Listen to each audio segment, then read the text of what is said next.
mayordomía cristiana, diezmos, ofrendas y primicias. Para entender esto, tengo que explicarles el orden de las Escrituras y las diferentes dispensaciones con que Dios ha tratado con la humanidad. La Biblia es la revelación de Dios al hombre a lo largo de 4100 años. 4000 del Antiguo Testamento y el Nuevo Testamento son los primeros 100 años del cristianismo. Entonces, en todas esas épocas Dios ha tratado diferentemente con la humanidad. Por eso hubo la dispensación de inocencia, la dispensación de conciencia, la dispensación de gobierno humano, la dispensación de promesa, la dispensación de la ley y la dispensación de la gracia, que es en la cual vivimos. Entonces usted no puede aplicar lo que se enseñó en una parte a la otra. Por eso, como dije esta mañana, el Evangelio está en toda la Biblia, pero no toda la Biblia es el Evangelio. Hay que distinguir qué es el Evangelio, porque nosotros tenemos el encargo de predicar el Evangelio, no de predicar otra cosa.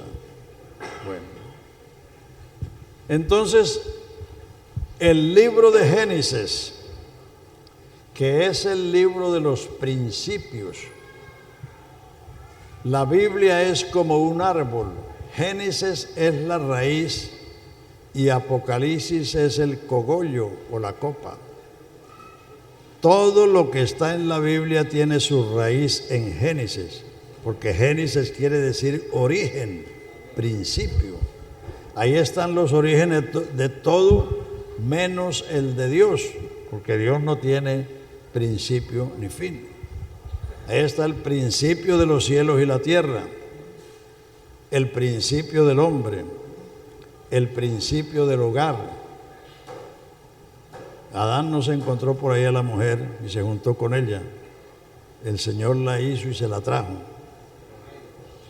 El principio del pecado, el principio de la salvación, el principio de las naciones, el principio de Israel.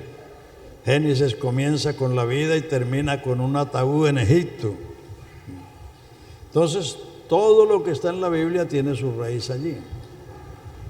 Después vino en ese periodo, que son 2500 años, hubo 3 dispensaciones: la de conciencia, la de gobierno humano y la de promesa, porque la de inocencia no sabemos cuánto tiempo duró. Entonces, ¿cuántos de ustedes estuvieron el martes allá en la cesta? ¿No estuvieron allá? Apenas 1, 2. Entonces tengo que explicarles lo mismo que expliqué allí. Los historiadores dividen la historia de la humanidad en 2 grandes partes: antes de Cristo y después de Cristo. La Biblia la divide en 3 partes: antes de la ley y después de la ley. Léalo ahí en Romanos 5, 12, 13 y 14. Léanlo. Estos hermanos. Por tanto, como el pecado entró en el mundo por un hombre y por el pecado la muerte pasó a todos los hombres por cuanto todos pecaron. Antes de la ley había pecado en el mundo, pero donde no hay ley no se inculpa de pecado. No obstante, reinó la muerte desde Adán hasta Moisés, aun en los que no pecaron a la manera de la transgresión de Adán, el cual es figura del que había de venir. O sea, antes de la ley es de Adán al Sinaí. Había pecado, pero no había una ley que condenara el pecado. Por eso los descendientes de Adán no pecaron como Adán, es decir, no eran transgresores, porque el pecado es la transgresión de la ley. Primera de Juan, capítulo 3, verso 4 dice, toda maldad es pecado, o dice, el pecado es la transgresión de la ley. Esa es una definición. El pecado es la transgresión de la ley. Entonces, de Adán al Sinaí transcurrieron 2500 años y no había ley. Los patriarcas vivieron bajo las promesas de Dios, por eso se le llamó a esa dispensación la dispensación de promesa, porque Dios llamó a Abraham y le hizo una promesa, se la ratificó a Isaac, se la ratificó a Jacob, y ellos vivieron bajo las promesas de Dios. Entonces, la ley fue promulgada en el Sinaí y la ley se cumplió en el monte Calvario, cuando cuando el pecado fue condenado en el cuerpo de Jesús por nosotros. Entonces, con la resurrección de Jesucristo, el nacimiento de la iglesia por la venida del Espíritu Santo, comenzó la dispensación de gracia. Puede leerlo en Romanos 3:21. Ahora, después de la ley, ahora después de la ley, ahora aparte de la ley, o ahora sin la ley, se ha manifestado la justicia de Dios, testificada por la ley y por los profetas, la justicia de Dios por la fe en Jesucristo para todos los que creen en Él, porque no hay diferencia.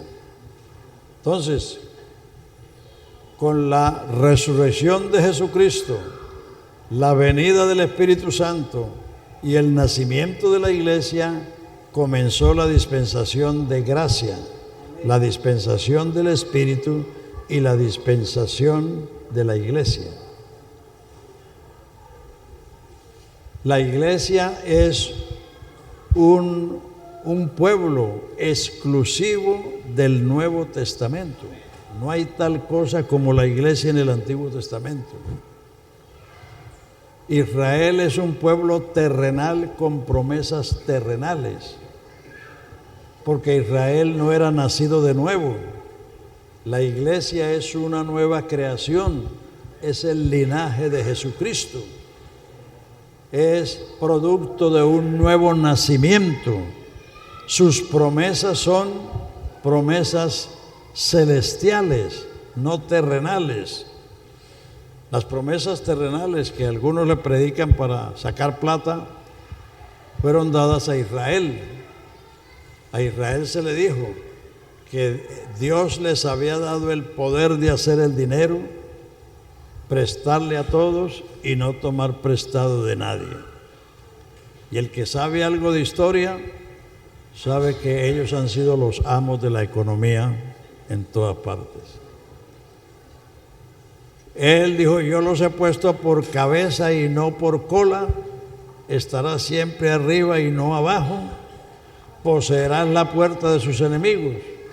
Israel es más pequeño que el departamento del Quindío en Colombia, pero es una potencia mundial. Y Zacarías dice: Jerusalén es una piedra pesada, que el que se la cargue lo aplastará. Entonces, esas promesas fueron dadas a Israel porque a Israel se le hicieron promesas terrenales, no celestiales. Por eso el saludo de los judíos es Shalom, el próximo año en Jerusalén, porque todo su deseo es vivir allá. La promesa grande que le dio Dios a Abraham fue: haré de ti una nación, número 1. Número 2, te daré una simiente y te daré una tierra. 500 años después de Abraham, la descendencia de Abraham poseyó la tierra prometida al mando de Josué. Cuando ellos pecaron contra Dios, Dios los desterró de su tierra como castigo. Unos fueron para Siria y otros fueron para Babilonia. E Israel se convirtió en provincia siria y provincia babilonia. Dios los restauró y los volvió otra vez a su tierra en los días de Nehemías y Esdras. Reconstruyeron la ciudad, reconstruyeron el templo, pero volvieron a pecar, volvieron a irse tras los ídolos. Y cuando Jesús vino a la tierra, ellos eran una provincia romana. Y en el año 70 del primer siglo cristiano, el general Tito destruyó la ciudad, destruyó el templo, se llevó los tesoros para Roma. Los judíos fueron dispersos por el mundo sin tener nación desde el año 70 del primer siglo hasta 1948 del siglo pasado. Pero la promesa fue restaurarlos. Ahí en Jeremías 31 y muchas otras partes del Antiguo Testamento está, en Ezequiel 36, en Ezequiel 20, están las profecías de que Él los va a volver a su tierra. Y desde 1894 los israelitas están volviendo a la tierra de Israel y todavía no han terminado. Cuando sucedió la guerra de los 6 días en el año 67, apenas habían 2,5 millones de israelitas en Israel. Pero esos 2,5 millones vencieron a 52 millones de árabes que querían echarlos al mar. Y a Ben-Gurión, que era el primer ministro, y al general Dayan, que fue el ministro de Defensa, le preguntaron: ¿y cómo se sucedió eso? Ellos le contestaron: nosotros tenemos la misma fe de hace 3,000 años. Ahora son 6 millones de judíos, pero hay más judíos en Estados Unidos que en Israel, porque ellos están regresando gradualmente, porque esa es la promesa de ellos, la tierra. La tierra. Sí, sí. Sí, porque si no me rompen el hilo.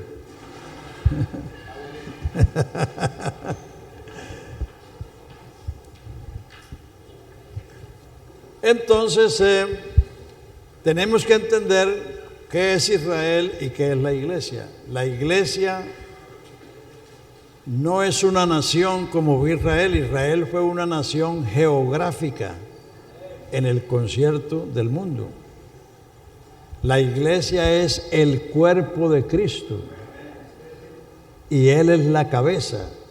Todo el que ha sido salvo es añadido a ese cuerpo.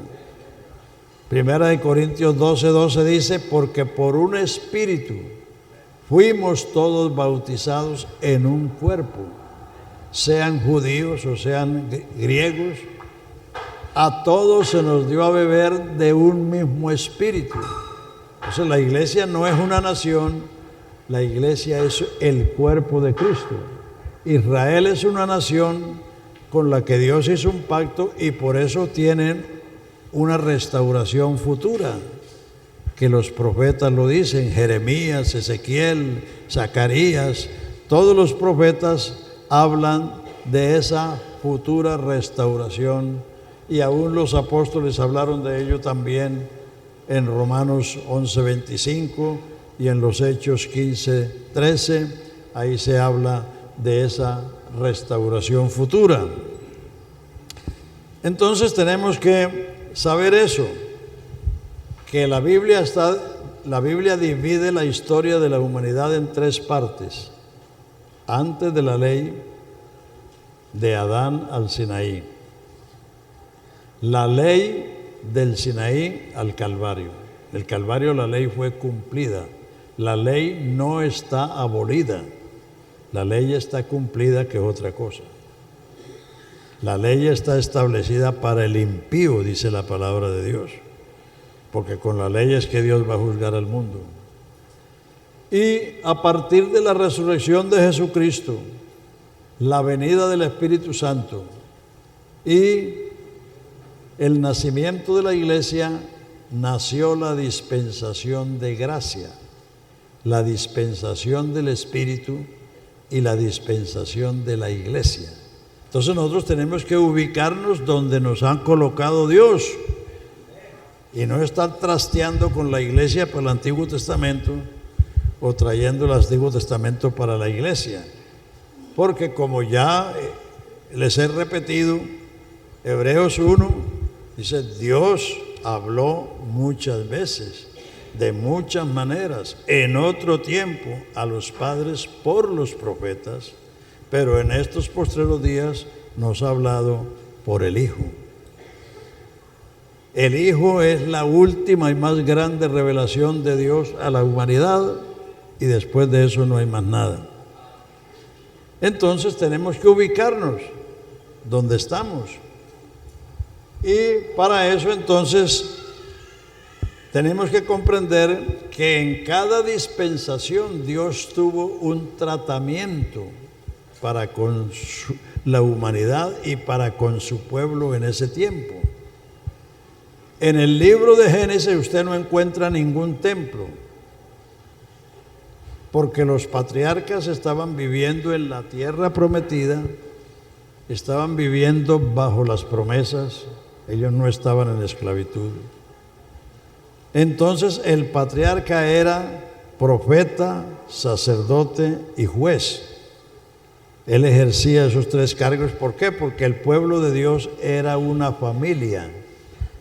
Noé y sus hijos, Abraham y sus hijos, Isaac y sus hijos, Jacob y sus hijos. Cuando Jacob descendió de Egipto, en el tiempo que José era gobernador de Egipto, él descendió de Egipto con 70 personas. Todo el pueblo de Dios eran 70 personas. El pueblo de Dios era una familia, no era una nación. A lo largo de 430 años se volvieron una nación, porque una nación no nace en un año, ni en una década. Se necesitan centurias, se necesitan, ¿cómo se dice? Siglos. Se necesitan siglos para que se forme una nación. Entonces, en el Génesis, Dios trataba con el jefe de la casa. En Génesis, solo Dios trató con 8 hombres en 2500 años.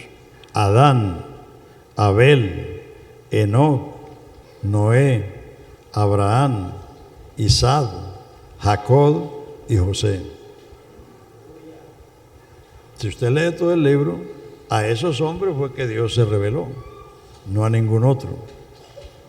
Y ellos transmitieron esa revelación oral o verbal a su familia. O sea, el pueblo de Dios era una familia. Por eso ellos hacían un altar en su casa, invocaban el nombre de Jehová. Entonces, cuando ya Israel fue una nación, y se levantó un faraón que no conocía a José y esclavizó al pueblo. Entonces el pueblo clamó a Jehová. Y entonces Dios les envió a Moisés como un libertador. Moisés sacó a Israel de Egipto, lo trajo al monte Sinaí, y entonces Dios les dio como primera cosa una ley. Porque una nación no se puede gobernar como se gobierna una familia, necesita una ley. Así como una nación cuando se emancipa de otra, ¿qué es lo primero que hace? Una constitución para gobernarse. Así lo hizo Colombia lo hizo Estados Unidos, lo han hecho todos los países que se han emancipado de otras potencias o de otros países. Entonces ahora Israel era una nación, entonces Dios les dio, número 1, una ley. Número 2, les dio un santuario. Hacerme un santuario y yo habitaré en medio de vosotros. Les dio un sacerdocio y les dio un culto. Por eso las glorias de Israel, porque Israel tenía, porque ya no tienen no tienen eso como constitución. Ahora Israel tiene su constitución como cualquier otra nación hecha por el parlamento israelí. Pero Israel en aquel tiempo tenían una ley dada por Dios, no hecha por el hombre. Tenían un santuario diseñado y ordenado por Dios. Mira que haz todas las cosas como se te mostró en el santuario. Ahí no había nada que Moisés o Aarón hubieran ideado. Les dio un culto establecido por Dios. Las naciones tienen cultos paganos a sus ídolos, pero Israel tenía un culto ordenado y establecido por Dios. Por eso ellos dicen, no, la cultura que nosotros tenemos nos la dio Dios. Cómo nos vestimos, cómo comemos, cómo practicamos la vida. Entonces, porque Dios se propuso hacer de Israel una nación modelo en el mundo. Israel era una nación teocrática, o sea, que el rey era Dios. Usted lee de Éxodo en adelante cientos de veces. Así dice Jehová, Rey de Israel. Así dice Jehová, el Santo de Israel. Así dice Jehová, el Dios de Israel. Entonces, Israel fue una nación establecida por Dios, gobernada por Dios a lo largo de los años. Gobernó a través de Moisés, a través de Josué, a través de los jueces. Y en los días de Samuel el profeta, los ancianos de Israel vinieron a Samuel y le dijeron: tus hijos no andan en los caminos de Jehová, constitúyenos un rey como a las otras naciones. Querían tener un rey del modelo de los vecinos. Entonces Samuel se entristeció y clamó a Dios, y el Señor le dijo: no te aflijas, que no te han desechado a ti, sino a mí, para que no seas rey. Pero vaya y diles lo que le va a costar el rey. Entonces Samuel les pronunció un discurso que el rey iba a tomar las muchachas y llevárselas para el palacio como perfumadoras, a los jóvenes para que corrieran los caballos delante de él, que les iba a diezmar las viñas. Les dijo todo lo que les va a costar, pero ellos dijeron: queremos rey como las otras naciones. Por eso Saúl fracasó, porque Saúl no fue elegido por Dios, sino pedido por el pueblo. Y él les dio lo que querían para que se dieran con la piedra en los dientes. Por eso hay que poner cuidado en lo que uno pide. Bueno, entonces Dios sustituyó a David en lugar de Saúl. Y cuando Salomón dedicó el templo, capítulo 8 del primer libro de Reyes, dice, cuando Salomón oró, dice: Jehová, tú has cumplido hoy lo que dijiste a mi padre David. Desde el día que saqué a Israel de Egipto, ninguna ciudad he elegido para poner en ella mi nombre, ni a ninguno he elegido para que sea príncipe sobre mi pueblo. Mas ahora he elegido a Jerusalén para poner en ella mi nombre, y a David para que sea príncipe sobre mi pueblo. Entonces David llevó a Israel a la cumbre, y su hijo Salomón disfrutó, porque en los 40 años de Salomón hubo paz en todo el reino, prosperidad. Entonces llegó Israel a la cumbre, pero después de que Salomón murió, lo sustituyó Roboam. Y el pueblo vino a Roboam diciéndole que le aliviara las cargas, que le bajara los impuestos, porque Salomón tenía un harén de 1000 mujeres, figúrese. Mucho goloso, ¿no? Un harén de 1000 mujeres. Y la grandeza del reino de Salomón, eso le costaba a Israel mucho dinero. Cada tribu tenía que sostener la casa del rey por un mes al año. Y si usted lee todo eso, se da cuenta cuántos novillos, cuántos becerros, cuántas ovejas, se sacrificaban en un solo día para atender la comida del palacio del rey. Entonces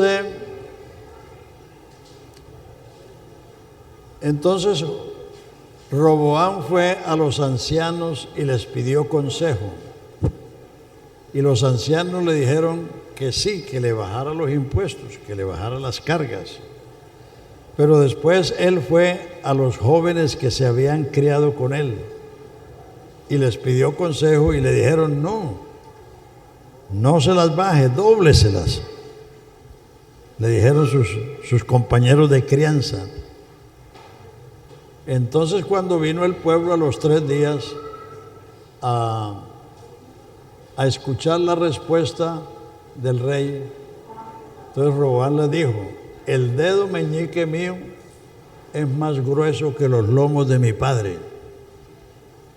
Si mi padre los castigó con azotes, yo los voy a castigar con escorpiones. Es decir, se las voy a doblar, se las voy a poner difícil. Entonces las 10 tribus que estaban influenciadas por Jeroboam dijeron: ¿qué tenemos nosotros que ver con el hijo de David? Y se dividieron.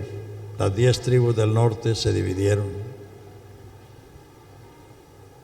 Y Roboam, que no era del linaje real sino un siervo, les hizo un santuario allá en la provincia del norte, y nombró sacerdotes del pueblo. Y las 10 tribus de Israel apostataron de la fe que habían recibido, y Jeroboam les hizo unos bueyes de oro y le dijo a los israelitas: vea, estos son los dioses que te sacaron de Egipto.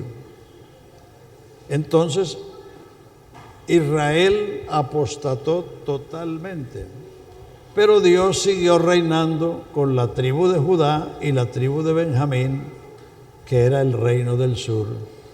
Y ellos reinaron, o el Señor reinó a través de ellos, hasta que Nabucodonosor invadió a Judea y a Jerusalén y destruyó la ciudad y destruyó el templo.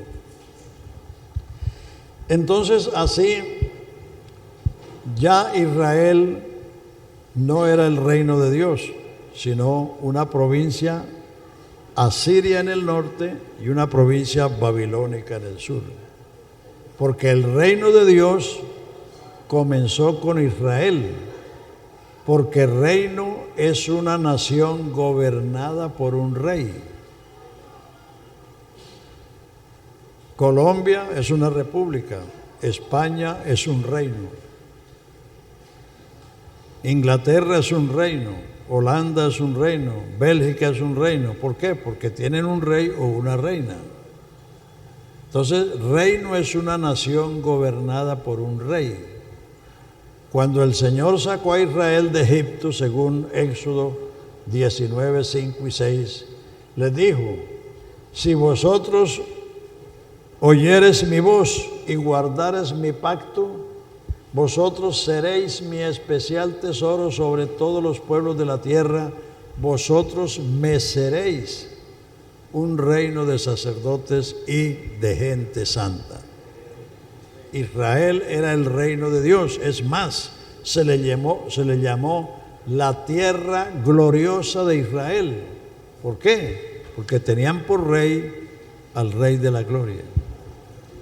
Pero con la apostasía de Israel y posteriormente de Judá, ellos fueron desterrados y el reino de Dios se suspendió, se interrumpió. El reino de Dios se interrumpió. Por eso cuando Juan el Bautista comenzó a predicar diciendo: arrepentidos porque el reino de Dios se ha acercado, enseguida los rodearon los israelitas, porque ellos tenían la esperanza de que el reino sería restaurado. Porque el Señor le dijo a David en el pacto que hizo: tu casa, tu reino y tu trono será firme para siempre, y no faltará varón de tu descendencia que se siente en el trono de Israel. Entonces ellos tenían esa esperanza de que el hijo de David vendría a restablecer el reino, o sea, a liberar a Israel del dominio extranjero. Entonces, por eso tenemos que entender que hubo un tratamiento en la época del Génesis y hay otro tratamiento en la ley, como hay otro tratamiento en la gracia.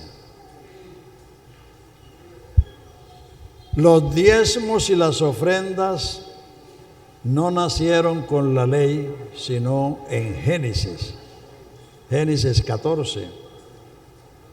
Cuando Abraham armó a sus criados y fue a rescatar a Lot, que había sido cautivo por una confederación de reyes. Entonces, cuando él regresaba de derrotar a los reyes y de rescatar a Lot con todo lo que tenía, le salió al encuentro Melquisedec con pan y vino, con la Santa Cena. Y Abraham le dio los diezmos del botín. Se los dio, no los pagó. Los diezmos no se pagan, los diezmos se dan, porque Dios no está vendiendo nada. Dios da, Él usa el verbo dar, no el de pagar. Entonces le dio los diezmos del botín y Melquisedec lo bendijo. Melquisedec era una teofanía, una revelación del sacerdocio de Cristo, porque el que bendice es mayor que el bendecido. Y en la tierra no había hombre más grande y más importante que Abraham. Abraham era el amigo de Dios. Y Melquisedec lo bendijo y le dio la Santa Cena, y Abraham le dio los diezmos del botín. Entonces allí es donde nacen los diezmos, con Abraham.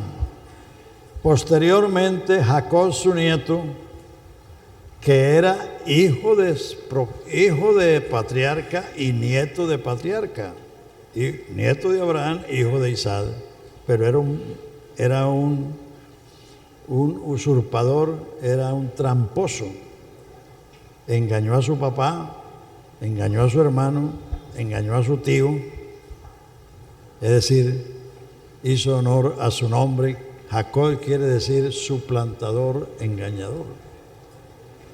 Entonces, cuando Jacob iba huyendo de sus ardíes, porque la mamá lo ayudó, le hizo la maleta para que se fuera por donde su tío, porque su hermano había jurado matarlo, porque le había quitado la primogenitura. Entonces le cogió la noche en el desierto, puso una piedra por almohada, y esa noche soñó que había una puerta abierta en el cielo y una escalera que desde el cielo se apoyaba en la tierra, y que los ángeles descendían y ascendían por aquella escalera. Entonces cuando él se despertó, dijo: cuán terrible es este lugar. No sabía yo que Jehová estaba en este lugar. Esto no es otra cosa que casa de Dios y puerta del cielo. Entonces Dios le habló: la tierra en que estás acostado te la daré a ti y a tu descendencia para siempre. Entonces Jacob por primera vez hizo una decisión, un voto. Si Jehová fuere conmigo en este viaje, me diere pan para comer y vestido para vestir, Jehová será mi Dios. Los hijos de los pastores no nacen cristianos y ellos necesitan llegar un día en que toman la decisión de que el Dios de sus padres sea el Dios de ellos. Jacob era hijo de profeta, nieto de profeta y de patriarca, pero él era un tramposo a la perfección. Pero el Señor se le cruzó en el camino y después de 20 años, porque Jacob estuvo en la tierra de su tío 20 años, trabajó 14 años por sus 2 mujeres y 6 por las ovejas. Y después de 20 años Dios le dijo: vuélvete a la tierra de tu padre y yo te haré bien. Y entonces él organizó su hacienda y sus mujeres y sus hijos y se encaminó de regreso. Aleluya. Se encaminó de regreso a la tierra de su padre. Pero entonces se encontró con la noticia que su hermano venía a encontrarlo con 400 hombres armados. Entonces se le debilitaron las piernas a Jacob, se angustió porque pensó que su hermano venía a cobrarle la que les había hecho. Entonces él organizó su familia por grupos y la hacienda diciendo: vayan delante de mí, y si encuentran a mi señor Esaú, diles que este es un presente de tu siervo Jacob. Quizás cuando yo vea su rostro habré apaciguado su ira. Y se quedó solo Jacob en el vado de Jabot, y aquella noche luchó con Jacob un varón. No fue Jacob que luchó con el varón. Aquella noche luchó con Jacob un varón hasta que rayaba el alba. Y el varón le preguntó: ¿cuál es tu nombre? Tramposo. Jacob. Y el varón le dijo: no se llamará más tu nombre Jacob, sino Israel, que quiere decir príncipe de Dios, porque has luchado con los hombres y con Dios y has vencido. Aleluya. Allí fue donde Jacob se convirtió, pero eso fue 20 años después de que él había hecho el voto. Figúrese. Así que téngale paciencia a los hijos y crea que a pesar de que las vueltas que ellos den, el Señor los va a traer. El Señor los va a traer. No piense que están perdidos del todo. Piense en que Dios es supremamente bueno y paciente para con nosotros. Entonces ahí cuando Jacob vino a convertirse. Bueno, ¿a qué viene todo esto? ¿En qué momento Jacob pagó los diezmos? ¿O dio los diezmos? ¿O ¿En qué momento qué? ¿En qué momento Jacob? Porque Jacob se va y hace un voto. A los 20 años viene. ¿En qué momento Jacob da los diezmos? Ah, bueno, espérate. Según la historia, ¿no? Espérate.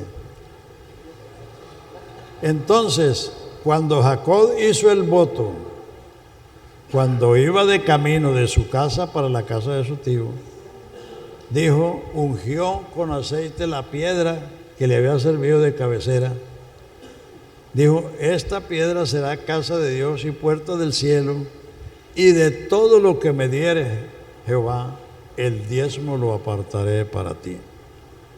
Ahí está el padre Abraham y el nieto Jacob haciendo lo mismo. Entonces los diezmos y las ofrendas son el sistema financiero que Dios ha establecido para el sostenimiento de su obra. Y eso está en el libro de Génesis. Eso no nació con la ley, eso nació con los patriarcas, y la iglesia es la continuación de la promesa de Dios a Abraham. Ahí en Gálatas 3:13 aprendimos. ¿Cuándo fue? No, ustedes no estaban ayer, ¿no? Aprendimos en Gálatas 3, los últimos versículos dice, si vosotros sois de Cristo, linaje de Abraham sois y herederos conforme a la promesa. Y Jesús le dijo a los judíos que reclamaban ser descendientes de Abraham, Jesús le dijo, si fuereis hijos de Abraham, las obras de Abraham haríais. Entonces de allá vienen los diezmos y las ofrendas. Todo lo que se hizo en el Génesis era voluntario. A Abraham nadie le dijo que trajera los diezmos, ni a Jacob tampoco nadie le dijo. Entonces tampoco ellos hacían un altar y para invocar al nombre del Señor hacían. Todo eso lo hicieron ellos voluntariamente. Entonces, cuando vino la ley en el monte Sinaí, entonces la ley es una orden que manda y prohíbe. Eso es lo que es la ley. Entonces, todo lo que era voluntario, la ley lo volvió obligatorio. Entonces, por eso en Israel se hablaba de pagar los diezmos, porque ya no era una cosa voluntaria, sino una cosa obligatoria. Porque la ley es una orden que manda y prohíbe. Amarás al Señor tu Dios con todo tu corazón, con toda tu inteligencia y con todas tus fuerzas. Amarás a tu prójimo como a ti mismo. Amarás a tu padre y a tu madre para que te vaya bien y seas de largos días sobre la tierra. No harás imagen de lo que está en el cielo, ni abajo en la tierra, ni en las aguas debajo de la tierra. No te inclinarás a ella, ni las honrarás, porque yo soy tu Dios fuerte y celoso. No matarás, no dirás falso testimonio, no cometerás adulterio, no codiciarás la casa de tu prójimo, la mujer de tu prójimo, ni su criado, ni su buey, ni su asno, ni nada de su prójimo. Entonces los mandamientos mandan y prohíben. Por eso, volviendo a Romanos 5:13, los descendientes de Adán hasta Moisés no pecaron como Adán, porque ellos no tenían unos mandamientos que le dijeran haga esto y no hagas aquello. Ellos no eran transgresores, ellos eran pecadores por naturaleza, porque el pecado entró por un hombre y pasó a todos los hombres. Pero después del Sinaí, el hombre es triple pecador. Pecador por naturaleza, pecador por acción porque hace lo prohibido y pecador por omisión porque no hace lo mandado. Entonces, la ley reguló, entonces la ley, como dije antes, Dios ya les dio, siendo una nación, les dio una ley y les dio un santuario. Hasta que no hubo un pueblo redimido, no hubo un santuario. El tabernáculo en el desierto fue el primer santuario que Dios designó, que Dios ordenó y que Moisés erigió en el desierto. Entonces, para administrar ese santuario se necesitaba un sacerdocio. Entonces Dios designó la tribu de Leví y la casa de Aarón para cumplir ese propósito. todos los sacerdotes eran levitas, pero no todos los levitas eran sacerdotes. Leví era una tribu, como la tribu de Judá, como la tribu de Rubén, como la tribu de Neftalí. Pero de la tribu de Leví, Dios escogió una familia, la de Aarón.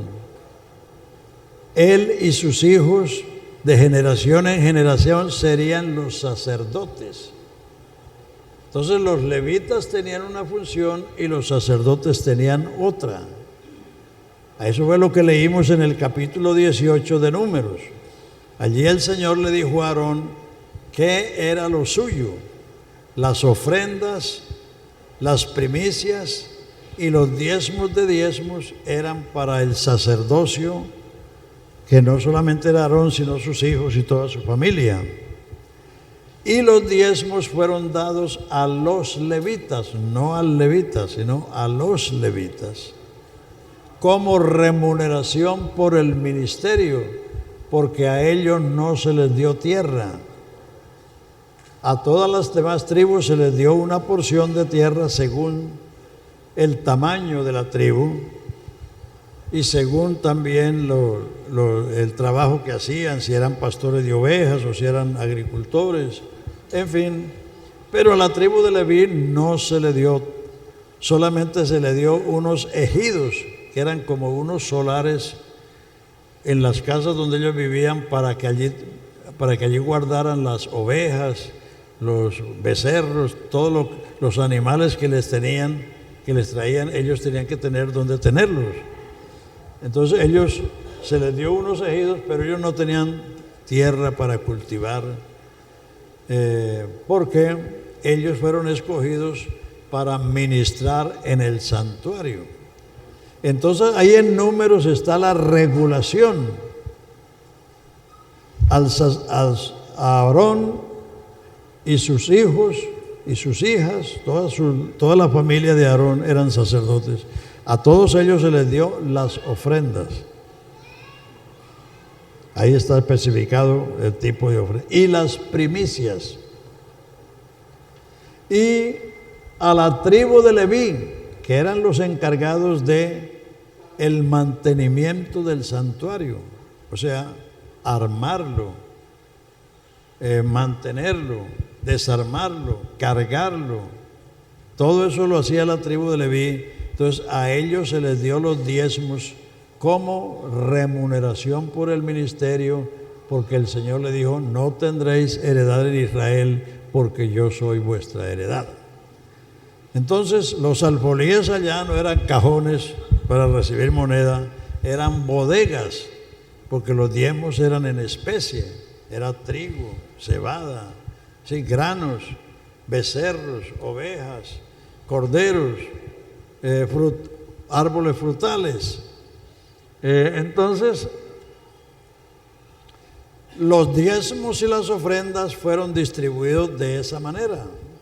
Y las primicias surgieron porque cuando ellos entraron en la tierra prometida, durante todo el viaje por el desierto, ellos no dieron ni diezmos, ni ofrendas, ni primicias, porque estaban de un lugar a otro, no tenían cementeras, no tenían ganados. Bueno, sí tenían ganados, pero lo usaban para los sacrificios. Entonces, cuando entraron en la tierra prometida, les dijo que cuando vinieran las primeras espigas, los primeros frutos, los trajeran al sacerdote para que él los presentara ante Jehová. De ahí nacieron las primicias. O sea, las primicias sí nacieron con la ley, pero no los diezmos y las ofrendas. Y las primicias nacieron porque ellos entraron en una tierra que no habían cultivado, en ciudades que no habían edificado. Entonces, las primicias sí son de la ley y no son obligatorias. Si hay hermano que le trae primicia, pues recíbalas, pero eso no es obligatorio. Eso no es obligatorio. Porque hay pastores que, por ahí me dijo algún hermano que hay pastores que habían abusado de eso. Y yo me encontré un pastor en Antioquia hace bastantes años, que resulta que un hermano tenía una yegua y la yegua le parió un potro y estaba criando su potrico. Y de pronto llegó un paisano por ahí y dice: vengo por el potro. Dice: ¿por cuál potro? Dice: pues el de su yegua. Dice: si la yegua es mía y el potro es mío. Le dice el dueño. Dice: no, porque el pastor me lo vendió. Figúrese, qué atrevido es el pastor, que ni siquiera esperó que el dueño de la yegua le dijera: bueno, te voy a dar las primicias, sino que él fue y lo vendió a un vecino y el vecino fue a buscar su potro. Entonces, el sistema financiero de Dios son los diezmos y las ofrendas, que nacieron con nuestros padres, quienes recibieron las promesas, y que nosotros somos la continuación de las promesas hechas a Abraham, a Isaac y a Jacob y a los hijos de Israel. Entonces, lo que vino con la ley, eso quedó abolido. No la ley. La ley son los 10 mandamientos. La ley no está abolida, está cumplida. Dice en 1 de Timoteo, capítulo 1, dice: la ley no está puesta para el justo, sino para el impío. Puede leerlo ahí en 1 de Timoteo. Pero lo otro sí, porque lo otro era transitorio. 1 de Timoteo capítulo 1 o 2 de Timoteo capítulo 1, a ver uno que la tenga por ahí. 1 de Timoteo capítulo 1, por ahí por el verso 4 o 5.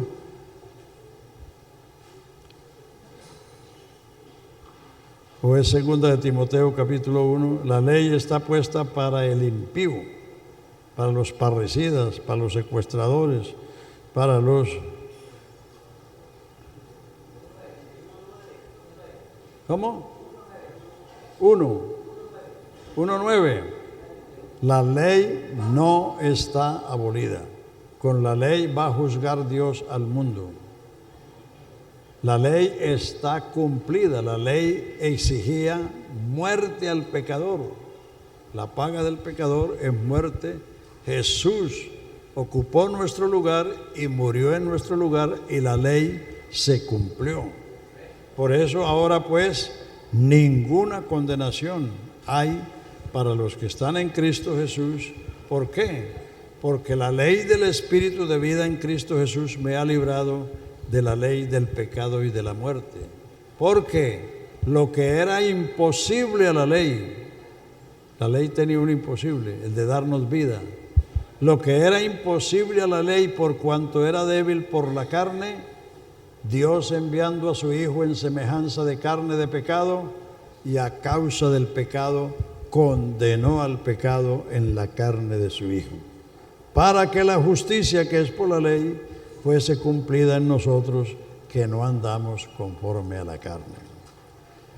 Entonces, tú no puedes predicar las primicias como parte del sistema de Dios. A veces por ahí, en las ciudades casi nunca hay primicias, pero a veces por ahí hay alguna hermana o un hermano que siembra un arbolito en el patio y trae el primer aguacate o la primera manzana o la primera naranja, en fin.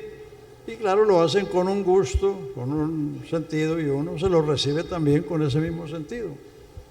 Cuando yo era pastor en fundación, hubo un hermano que tenía 9 hijos, y cuando le nació el 10º me lo quería traer de diezmo.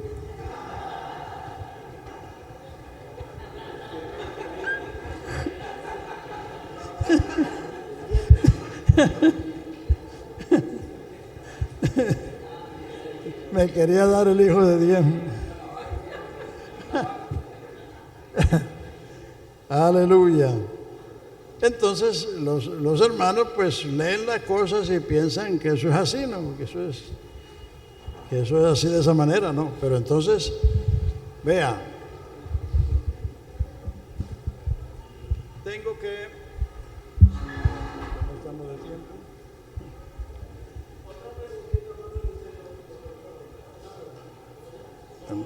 Pase al tablero.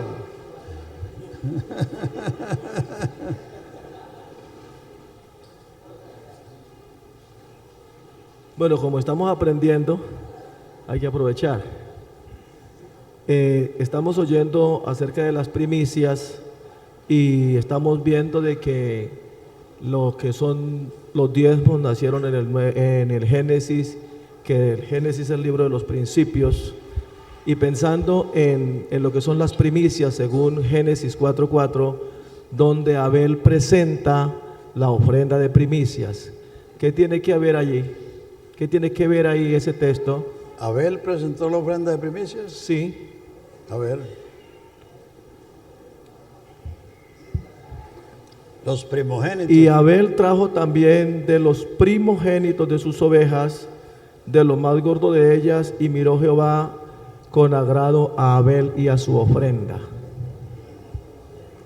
Muy bien. ¿Qué dice Hebreos 11? Por la fe Abel ofreció a Dios más excelente sacrificio que Caín, por la cual fe alcanzó testimonio de que era justo, dando Dios testimonio a su ofrenda, y aún difunto habla por ella.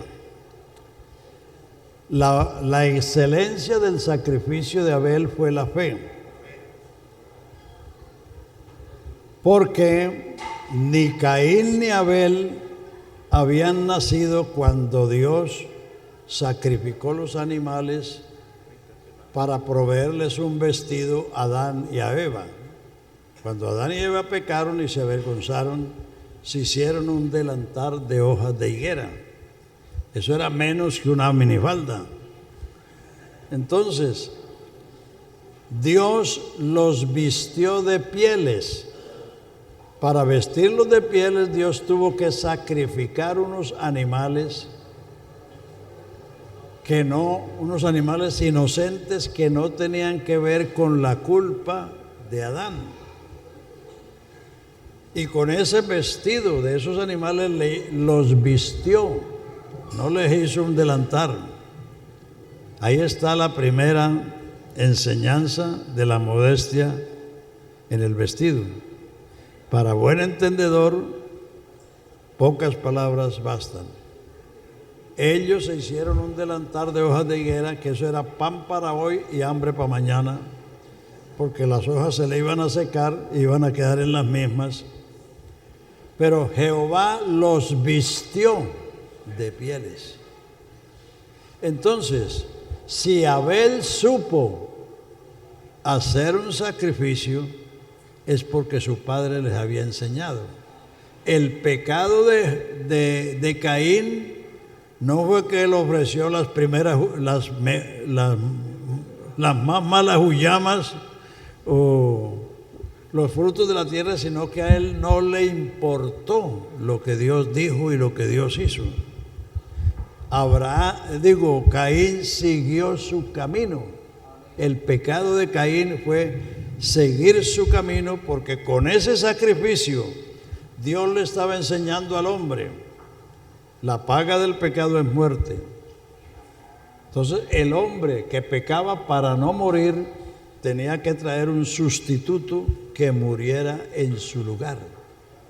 Entonces eso era lo que hacían los patriarcas y los israelitas. Venían al tabernáculo confesando: yo soy un pecador que merezco la muerte, pero aquí traigo mi sustituto. Un cordero, un becerro, una tórtola si era muy pobre. Y el sacerdote degollaba ese animal inocente, regaba la sangre en el altar, y el hombre era acepto o recibido por la ofrenda. Entonces lo que está diciendo de Abel no es que él ofreció las primicias, sino que él ofreció de lo más escogido, lo primero de las ovejas o de su rebaño, para hacer el sacrificio. Por la fe, Abel ofreció a Dios más excelente sacrificio que Caín, por la cual fe alcanzó testimonio de que era justo, dando Dios testimonio a su ofrenda, y difunto aún habla por ella.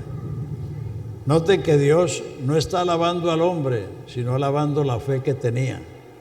Por la fe Abel, por la fe Enoc, por la fe Noé, por la fe Abraham, por la fe Sara, por la fe Isaac, por la fe Jacob, por la fe José, por la fe Moisés, por la fe Josué, por la fe Jecté, por la fe Barad, por la fe Sansón, por la fe Samuel, por la fe David, que por fe conquistaron reinos, se hicieron fuertes en batallas, pusieron en fuga ejércitos extranjeros, apagaron fuegos impetuosos, los 3 hebreos, evitaron filo de espada,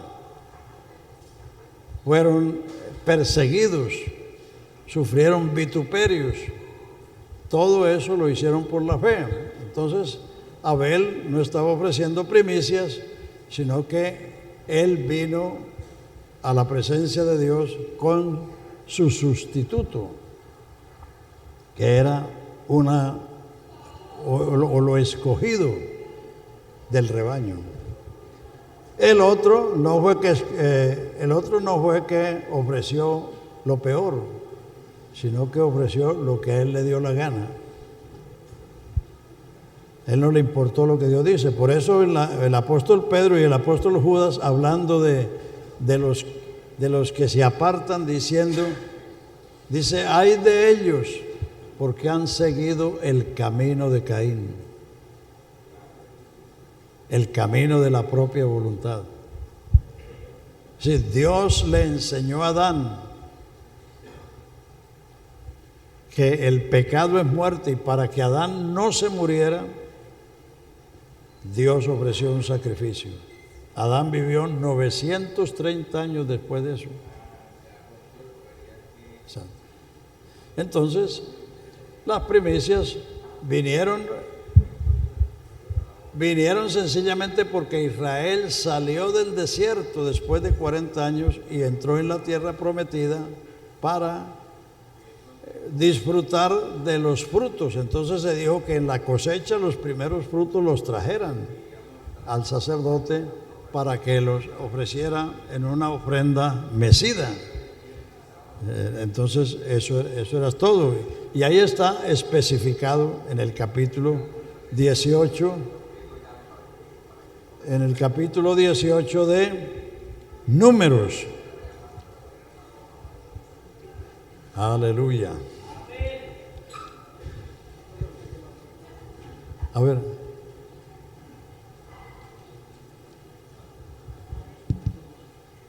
Bueno, hablando de los diezmos, por decir, yo como pastor, si yo construyo una casa y la vendo por una cantidad, yo debo apartar mis diezmos. Claro. ¿A dónde deposito mis diezmos? ¿Al Fondo Nacional? ¿A otro alfolí? Lo único que no puede hacer es dárselos a usted mismo.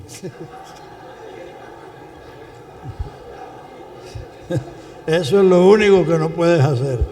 Puedes ponerlos en el fondo local, en el fondo distrital, en el fondo nacional, usarlo para otra cosa, porque uno mismo no puede pagarse los diezmos o darse los diezmos a sí mismo.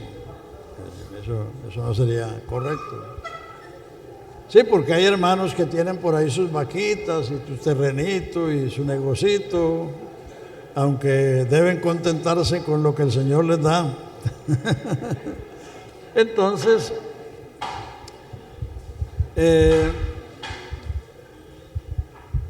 por eso, hermanos, hay que hacer la diferencia entre Jesucristo y lo demás. ¿Por qué Jesucristo es el Cordero de Dios? De Dios, el Cordero de Dios. Porque a lo largo de 4000 años, desde Adán hasta el Calvario, todo hombre que se acercaba a Dios tenía que traer un sustituto. Había ofrenda desde un becerro hasta una tórtola para que nadie por pobreza estuviera impedido de acercarse a Dios. Pero todo hombre, ya sea en la era patriarcal o en la ley, venía al patriarca o al sacerdote y le traía el animalito. Yo soy un pecador que merezco la muerte, pero aquí traigo mi sustituto. Y el animalito moría en lugar de él. Y el hombre era acepto. ¿Han leído el Salmo 32 que dice: bienaventurado aquel cuyas transgresiones son perdonadas y cubiertos sus pecados? El perdón en el Antiguo Testamento estaba basado en que la sangre del animal expiaba o cubría el pecado del culpable. Por eso dice en el Nuevo Testamento que Dios pasó por alto en su paciencia los pecados pasados. Alguno que se lea Hebreos 9:15. A ver, usted que lee bien. Hebreos 9:15. Por cuanto es mediador de un nuevo pacto. A ver. Aleluya. A descansar un poquito la lengua. Que no es la mía y no Porque la estoy echando más lengua que un gato tomando leche. Ya la encontré. Dice así: así que por eso es mediador de un nuevo pacto, para que interviniendo muerte para la remisión de las transgresiones que había bajo el primer pacto, los llamados reciban la promesa de la herencia eterna. Porque ya. Las transgresiones que habían bajo el primer pacto fueron quitadas en el Calvario, porque apenas estaban cubiertas. Expiar quiere decir cubrir. Bienaventurado aquel cuyas transgresiones han sido perdonadas y cubiertos sus pecados. El perdón en Israel era basado en que el pecado del hombre era cubierto por la sangre del animal.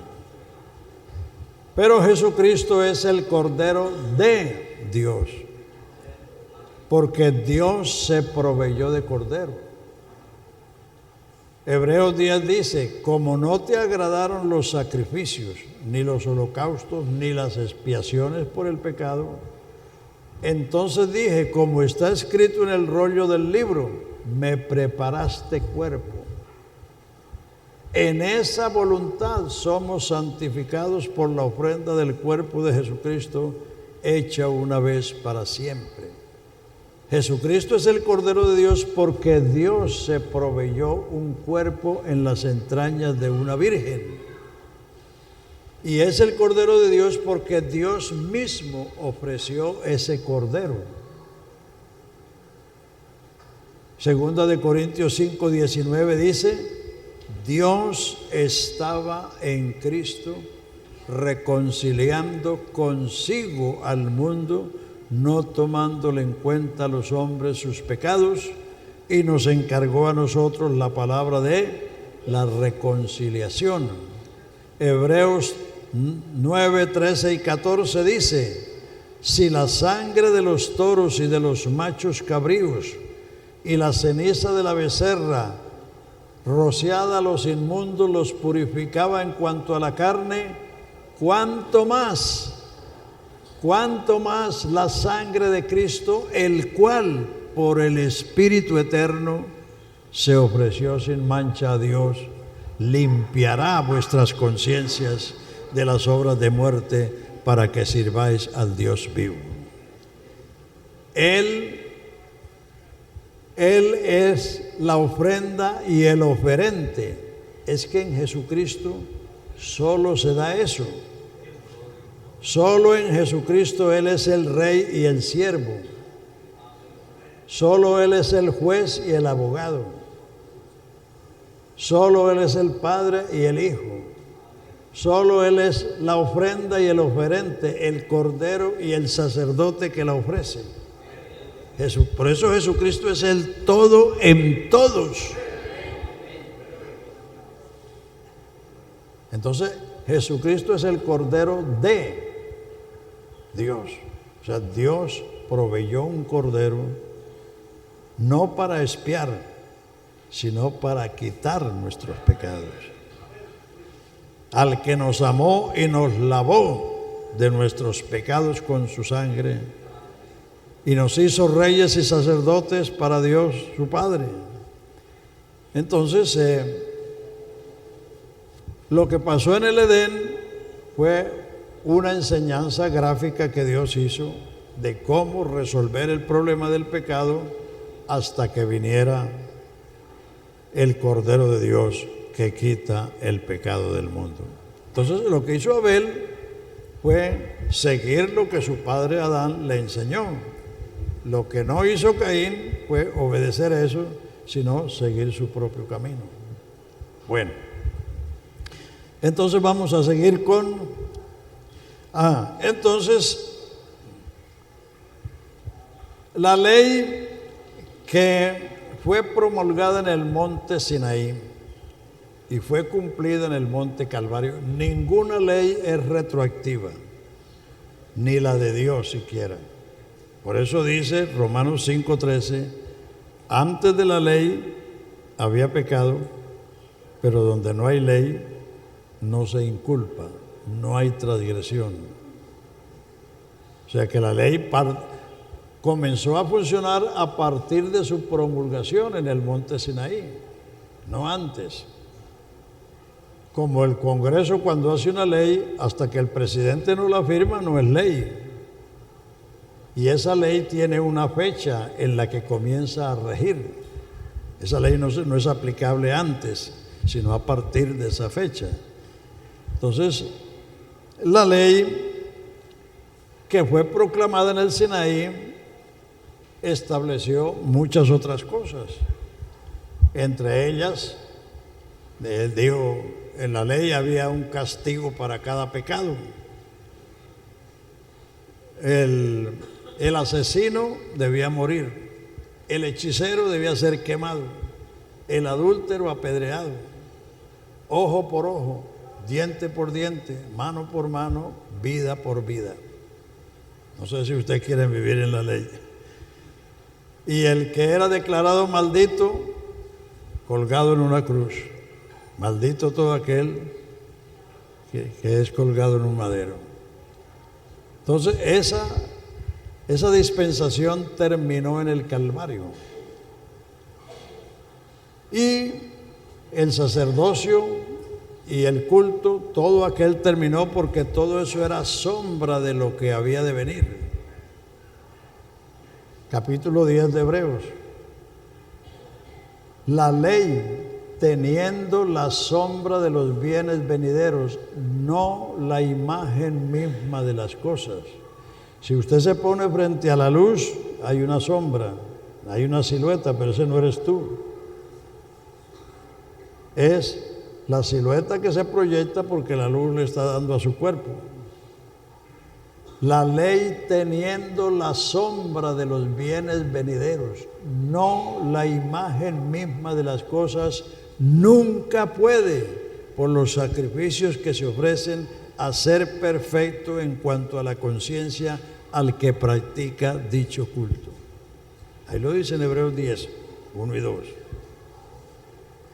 Sacrificio y ofrenda no quisiste, las cuales se ofrecen según la ley. Entonces dije, heme aquí, como en el rollo del libro está escrito, me preparaste cuerpo, quítalo primero para establecer esto último. En esa voluntad somos santificados por la ofrenda del cuerpo de Jesucristo, hecha una vez para siempre, porque ciertamente todo sacerdote está día ofreciendo los mismos sacrificios que nunca pueden quitar los pecados. Pero Cristo, habiendo ofrecido un solo sacrificio por los pecados, se ha sentado a la diestra de Dios, de ahí en adelante, esperando hasta que sus enemigos sean puestos por estrado de sus pies, porque con una sola ofrenda hizo perfectos para siempre a los santificados. Y esto lo atestigua el Espíritu Santo después de haber dicho: este es el pacto que haré con ellos. Pondré mis leyes en sus corazones, en sus almas las escribiré. Y añade: no me acordaré más de vuestros pecados e iniquidades, porque donde hay remisión de estos, no hay más ofrenda por el pecado. Entonces viene una conclusión. Así que tenemos libertad de entrar al lugar santísimo por la sangre de Jesucristo, por el camino nuevo y vivo que Él nos abrió. Esto es por el velo de su carne que fue rota. Ahí está todo. Aleluya. Entonces, ya le digo, si los hermanos te traen las primicias, recíbalas, porque ellos lo hacen de buena voluntad, pero eso no es obligatorio. Y los diezmos, como he dicho, los diezmos se dan. Las ofrendas se dan. El verbo que Dios usa es el verbo dar. El verbo de la ley era hacer. El que haga estas cosas vivirá por ellas. Maldito todo aquel que no permaneciera en las palabras de esta ley para cumplirlas. Pero en el cristianismo el verbo no es hacer, sino creer. Creer. Aleluya. Estas señales seguirán a los que creen. El que cree y obedece será salvo. Aleluya. Dios no está vendiendo nada, porque Él no es comerciante, Él es negociante, que es diferente. Entonces, Él está Él dijo: en los negocios de mi Padre me conviene estar. Y en eso estamos aquí. Pero no tenemos nada para vender, porque Dios no es comerciante. Entonces, los diezmos y las ofrendas se predican como una doctrina cristiana, como se predican las demás doctrinas. Entonces, lo que necesita la gente para ser generosa es la gracia. De gracia recibiste, ¿qué dice? Dad de gracia. Nadie es generoso por naturaleza humana. Lo que nos hace generosos es la gracia de Dios. Que no solamente damos los diezmos, no solamente damos las ofrendas, sino que nos damos a nosotros mismos al servicio de Dios y al servicio de los demás. Entonces, como ahora el sumo sacerdote es Jesucristo, entonces por eso los diezmos en la iglesia se mandan al fondo general, porque el fondo general es el medio para poder mantener la organización y poder ayudar.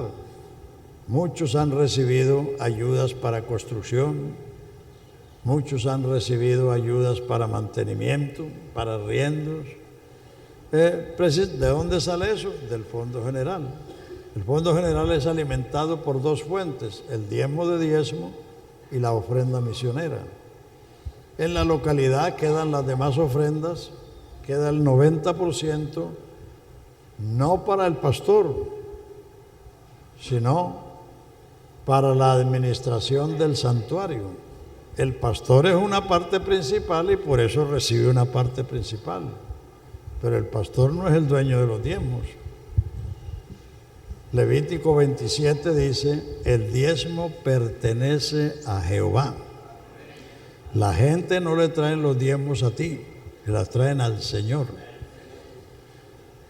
Y entonces el Señor pone una administración en su iglesia para que los diezmos sean administrados para el mantenimiento del santuario. Es decir, Un santuario como este necesita pagar impuestos, pagar luz, pagar agua. Bueno, quizás no pagar impuestos porque aquí estaban exonerados de los impuestos, pero el mantenimiento de un edificio de estos cuesta. Y además la iglesia tiene la misión de hacer la obra evangelista. Si no tiene con qué hacerlo, porque todo se lo consume el pastor, entonces no habrá cómo esparcir el evangelio y habrá que poner a las hermanas a vender empanadas para pagar el teléfono y para pagar el agua. No. De ahí viene la provisión para todo. Vea, cuando al Señor Jesús le cobraron el impuesto, ¿qué hizo Él? Mandó a Pedro a que sacara un pez y que le abriera la boca y había un estatero. Dijo, paga por ti y por mí. En la boca de los peces está la provisión para el pescador y para el dueño de la pesca. No solo para el pescador. Paga por ti y por mí. Amén. Los diezmos son de Jehová. Y en la iglesia hay una administración. Es decir, la administración está determinando que el pastor va a recibir una determinada cantidad de dinero para su sostenimiento.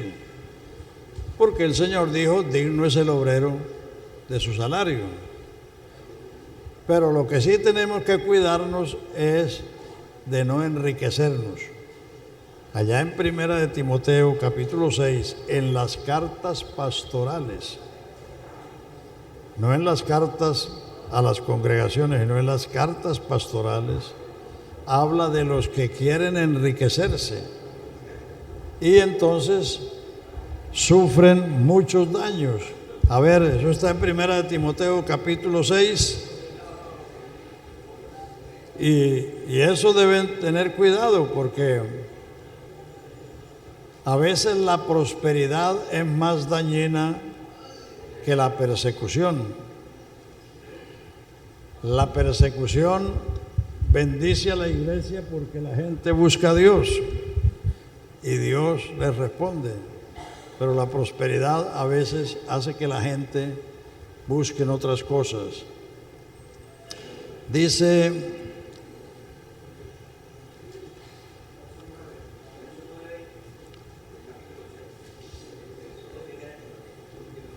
Primera de Timoteo 6:6, pero gran ganancia es la piedad acompañada de contentamiento, porque nada hemos traído a este mundo y sin duda nada podemos sacar. Así que teniendo sustento y abrigo, estemos contentos con esto, porque los que quieren enriquecerse caen en tentación y lazo y muchas codicias necias y dañosas que hunden a los hombres en destrucción y perdición. Porque la raíz de todos los males es el amor al dinero, el cual codiciando algunos se extraviaron de la fe y fueron traspasados de muchos dolores. Mas tú, oh hombre de Dios, huye de estas cosas. Sigue la justicia, la piedad, la fe, el amor y la paciencia, la mansedumbre.